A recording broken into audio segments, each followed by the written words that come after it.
अस्सलाम वालेकुम फ्रेंड्स, कैसे हैं आप? उम्मीद करता हूँ खैरियत से होंगे। आज की वीडियो में हम देखेंगे एक्सेल इफ फंक्शन।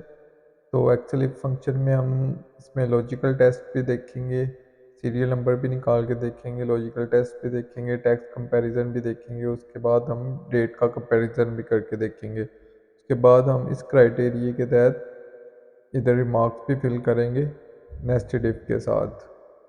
तो सबसे पहले हम फंक्शन का ओवरव्यू देख लेते हैं। एक फंक्शन एक्सेल में का फंडामेंटल और पावरफुल टूल है जो कंडीशनल ऑपरेटर्स परफॉर्म करने के लिए होता है।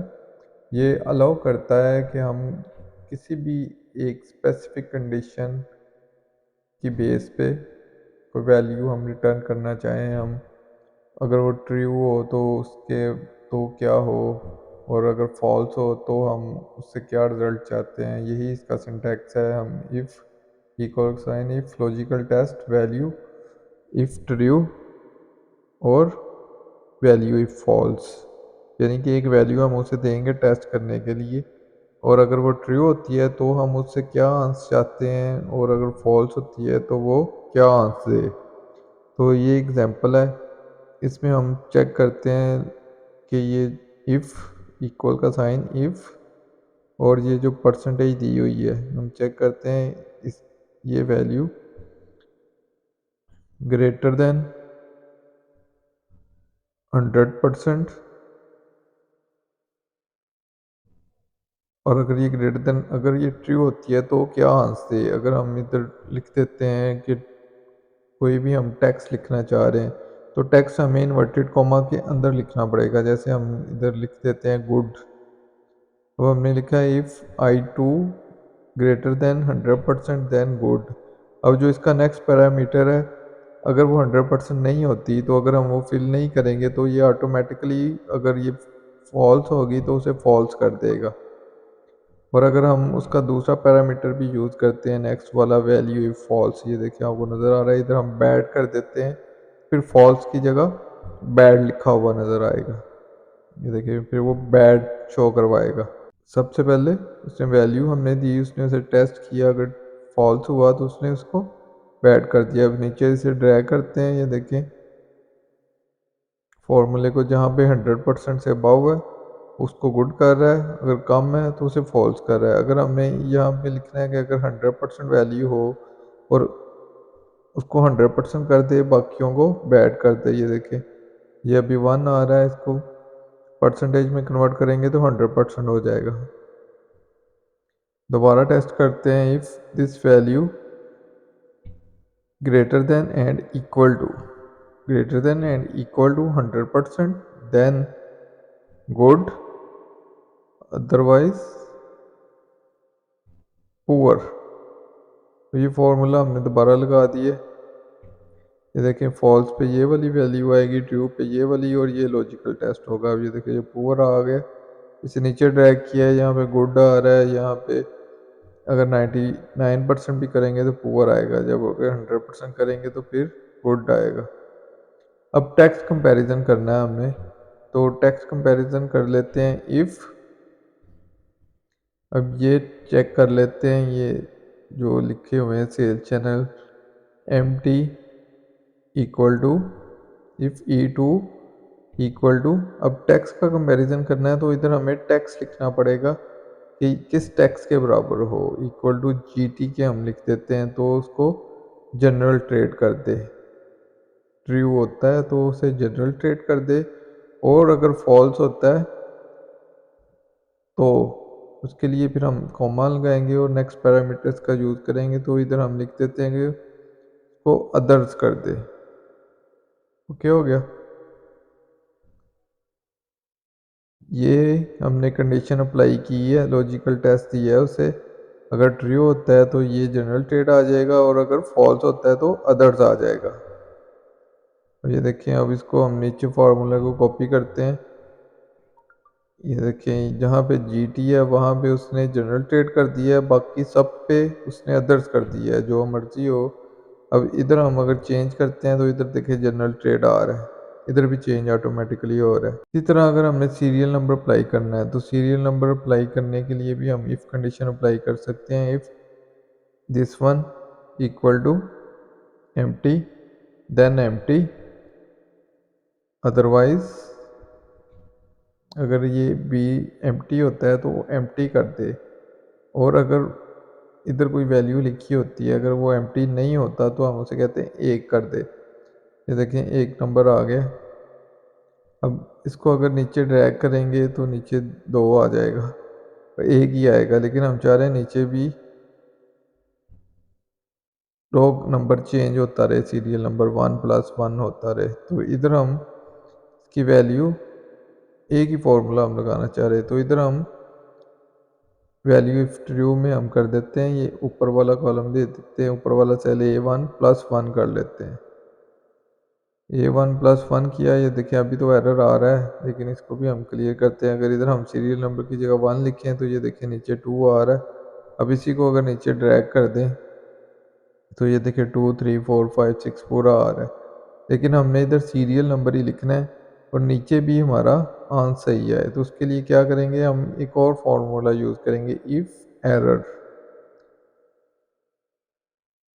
और उसके अंदर इसको रैप कर लेंगे और इसके बाद लिखेंगे कॉमा और एक कर देंगे कि अगर एरर हो तो एक लिखा हुआ हो जाए। देखिए एक आ गया। अब इसी को हम नीचे ड्रैग करते हैं फार्मूले को, तो ये देखिए सारे सीरियल नंबर बन के आ गए। अगर इधर से कोई एम्प्टी करते हैं हम डेट वाला सेल, वो देखिए उधर भी एम्प्टी हो रहा है। तो इसके साथ कंडीशन लगाया, वैसे सीरियल नंबर लगाने की और बहुत से ऑप्शन है, वो हम आगे डिस्कस करेंगे। अभी चूँकि हम इफ़ पढ़ रहे हैं इस वजह से इसको इधर करके देखा। अब हमने डेट का कंपैरिजन करना है इफ़ मेथड के साथ। इक्वल टू इफ़ डेट की वैल्यू हमारी किधर है, बी में, B2 लेस देन, अब इधर हम डेट लिख लेते हैं कोई भी 1720, एक साथ 20 लिख देते हैं। हम कह रहे हैं कि B2 की वैल्यू लेस देन इसके हो तो ट्रू कर दे, अदरवाइज फॉल्स कर दे। ये फार्मूला वर्क नहीं करेगा इधर, लेकिन फिर भी आपको करके दिखा रहा हूँ। ये देखें ये फॉल्स उसने कर दी है, ये तो उसने फॉल्स कर दी है, ठीक है। वो एक 720 है, वो एक 620 है। B2 की वैल्यू लेस देन नहीं है, इधर ट्रू आना चाहिए था, लेकिन उसने फॉल्स कर दी है। अगर ये नीचे भी हम ड्रैग करते हैं तो ये देखिएगा ये सारे फॉल्स कर देगा। और अगर हम इसको इन्वर्टेड कॉमा के अंदर भी रैप कर देते हैं तो फिर भी ये सारे, ये देखें अब ये सारे ट्रू कर देगा, ये सही आंसर नहीं देगा। तो उसके लिए हमें क्या करना पड़ेगा वो भी आपको बताता हूँ। इक्वल इफ, और उसके बाद लॉजिकल टेस्ट के अंदर हम दिस वैल्यू लेस देन, अब इधर लॉजिकल वैल्यू की जगह हम डेट वैल्यू लिखेंगे, फॉर्मूला एक और इसके अंदर यूज़ करेंगे इनसाइड डेट वैल्यू, और उसके अंदर इन्वर्टेड कॉमा में लिखेंगे जो भी हमने वैल्यू देनी है। हमने देनी थी 101720। हम अब ये हमारा लॉजिकल टेस्ट, इतना लॉजिकल टेस्ट हो गया है। If B2 value less than date value और उसके आगे डेट इन्वर्टेड कॉमा में, देन अगर ट्रू हो तो ट्रू कर दे, अगर फॉल्स हो तो हम उसे कह रहे हैं कि फॉल्स कर दे। अब ये देखें फर्स्ट वाली उसने ट्रू कर दी है, अब इसी को नीचे ड्रैग करेंगे तो जो जो फॉल्स होगी वो फॉल्स कर देगा। ये देखें जो 1 जुलाई 2020 से बड़ी वैल्यू होगी वो उसे फॉल्स कर देगा। अब ये यहाँ पे हम डेट चेंज करके देखते हैं, 1 जून 20 करते हैं तो वो देखें उसने ट्रू कर दिया। अब हमने इस कंडीशन, ये जो क्राइटेरिया दिया हुआ है, अगर लेस देन 50 और इक्वल टू 50 हो तो बैड हो जाए, और 70 पे एवरेज लिखा हुआ है, और 90 पे गुड आ जाए, और 100 पे वेरी गुड आ जाए, और अबव 100 पे एक्सीलेंट लिखा हुआ आ जाए। ये अचीवमेंट की जो परसेंटेज आ रही है इसकी बेस पे हमने एक ये फार्मूला लगाना है जो सारा नीचे ड्रैग हो जाएगा और सारे रिजल्ट सही आने चाहिए। तो उसके लिए हम नेस्टेड इफ यूज़ करेंगे। इफ़ I2 लेस देन और इक्वल टू 50%, देन ये देखिए ये लॉजिकल टेस्ट हो गया हमारा। और उसके बाद अगर वैल्यू ट्रू होती है तो क्या करे, तो हम उसे कह रहे हैं बैड लिखा हुआ शो हो। ओके। और अगर वैल्यू ट्रू नहीं होती तो उसके लिए हम दोबारा इफ़ यूज़ करेंगे। अभी आपको मैं कुछ हो एक वैल्यू लिख के दिखा देता हूँ कि अगर ये ट्रू नहीं होती, अगर फॉल्स होती है, तो हम उसे कहते हैं नेक्स्ट इफ़ पे चला जाए। अब इसको क्लोज करके एंटर करते हैं तो नेक्स्ट इफ़ आ जाएगा आंसर। ठीक है, ये नेक्स्ट इफ़ की जगह ये हमने दोबारा इफ़ का फंक्शन अप्लाई करना है, ये आपको दिखाने के लिए किया था। अब ये देखें, अब वैल्यू फॉल्स हो गई है फर्स्ट वाली, तो फिर हम दोबारा इफ़ की कंडीशन अप्लाई करेंगे कि अगर वैल्यू फॉल्स होती है तो दोबारा इफ़ पे चला जाए। और इफ़ आगे से उसे फिर कहेगा फिर उसी वैल्यू को टेस्ट करो और फिर चेक करो, अगर लेस देन और इक्वल टू 70% होती है तो दोबारा उसको चेक करेगा। फिर अगर वो ट्रू होती है तो क्या करे, कॉमा प्रेस करेंगे तो ट्रू आ जाएगा। तो फिर हम उसे कहते हैं कि वो एवरेज लिख दे, इसको एवरेज कर दे। ओके हो गया। और अगर फॉल्स होती है तो क्या करे, फिर वो नेक्स्ट इफ पे चला जाए। अब इधर फिर एक दफ़ा नेक्स्ट इफ लिख कर तो हम चेक करते हैं तुम्हारा फार्मूला सही वर्क कर रहा है। ये देखिए नेक्स्ट इफ पे चला गया। फिर अब इसको नीचे ड्रैग करके भी देख देते हैं। ये देखिए जहाँ पे बैड है वहाँ पे बैड शो हो रहा है।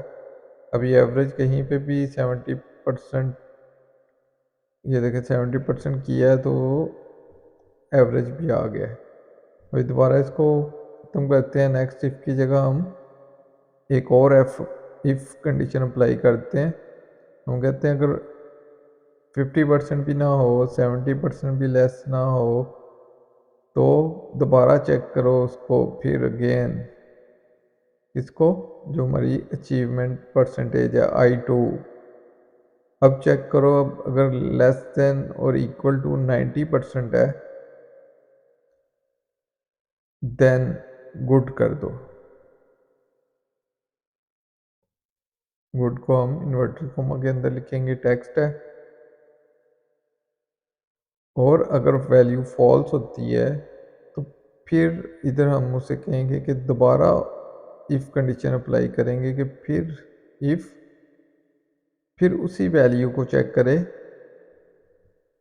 I2 को लेस देन इक्वल टू 100% हो तो उधर वेरी गुड आ जाए। और अगर फॉल्स हो तो अब 100% या उससे कम अगर नहीं होती तो इसका मतलब है कि 100% या उससे ज़्यादा है। तो फिर हम इधर फॉल्स में नेक्स्ट स्टेप स्टार्ट करने की बजाय हम आगे वैल्यू फॉल्स वाली कंडीशन दे देंगे कि उधर एक्सीलेंट कर दे। तो अब जितनी ब्रैकेट्स हमने ओपन की हैं उतनी ही हम क्लोज कर देंगे। इधर हमने 4 ब्रैकेट्स ओपन किए हैं तो 4 ही क्लोज करके तो एंटर प्रेस कर देंगे। ये देखें पहले पे गुड आ गया। अब इसी फार्मूले को हम नीचे कॉपी करते हैं, नीचे ड्रैग कर लेते हैं या कॉपी कर लेते हैं। ये देखिए 82% पे गुड है, 93 पे वेरी गुड आ रहा है क्योंकि वो 100 से कम है। इसी तरह ये सारे फार्मूले का स्टेटस आ रहा है। तो ये थी गाइस आज की वीडियो। मिलते हैं नेक्स्ट वीडियो में नए टॉपिक के साथ। तब तक के लिए अपना ख्याल रखिएगा। अल्लाह हाफिज़।